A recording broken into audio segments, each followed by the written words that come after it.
what was the process over the off season, the successful season last year with Omaha, and then coming back home to Phoenix and getting to play here? Yeah, for me it was exciting knowing that I was going to be back home to play for Phoenix Rising, and ever since I came back home, it was just training for me, working hard to be ready and fit for preseason and get off to a good start. What was, I guess, the pitch to bring you here and get you to play in the midfield, obviously, more than the back line, I guess, was sort of the initial thought process? Yeah. Well, initially the whole thing for me was to be a midfielder here. Obviously, at the start of the season, especially the first game, we had some injuries with center backs, and I have that versatility to play in the back line and stepped up to start as a center back for the first game. But when I first started talking to Phoenix, it was with Juan, and it was basically to come in and compete for a role here in the midfielder, as a midfielder, and yeah. Do you think you're best as a 6 or as an 8? I would say as a 6. I'm more defensive minded. I like to get into tackles, win tackles in duels, and yeah, I would say I'm more of a 6.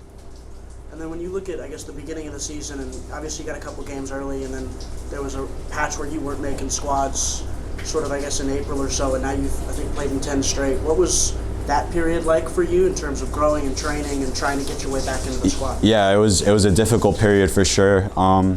It was tough mentally, but for me, it was just having the right mentality and just showing up to training, doing my best, and even doing extra after training and stuff like that. And I think I've seen it myself, and I know Danny has mentioned it to me, how he's seen improvement in my game, and I think it shows with the amount of playing time I'm getting now. And yeah, I just gotta keep working hard in training and take advantage of my opportunities whenever I'm in the game. Was there a moment in training where it kind of clicked of like, okay, I need to do these things right, and that might get me better standing, make sure I'm in the squads? Or? Not necessarily. It was this was another thing when I was coming into Phoenix, how it's a competitive team. Everyone's competing for a spot. Juan had told me there's 22 starters on this team, and for me it was difficult.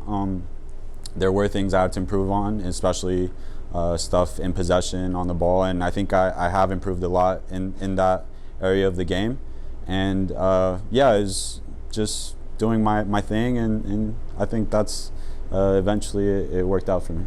With the 22 starter thing, how do you think Danny's managed that in terms of keeping the personalities kind of wanting to get out of it what they're getting out of it? Yeah, it's tough being a coach. He has some tough decisions to make, and obviously not everyone's gonna agree with his decisions. Like, I didn't agree with his decisions when I was not playing as much, but I understand it. You have to accept you have to respect his decisions, but it's tough. It's thinking for a coach to make those decisions. It's difficult, but I think as a player you could go two ways. You could have a bad mentality and be bad in training, or be positive and work hard, and that's the route I took, and I think that I took the correct route because it only helps myself and helps my teammates around me to get better.